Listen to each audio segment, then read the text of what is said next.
Damn, Daniel! Víctor.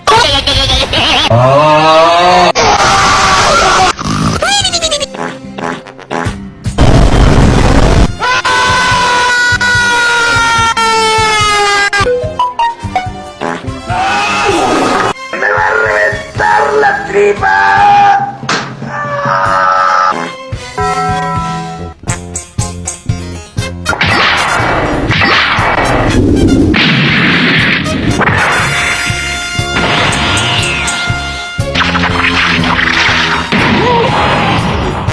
¡Hay que usar nuestro máximo poder!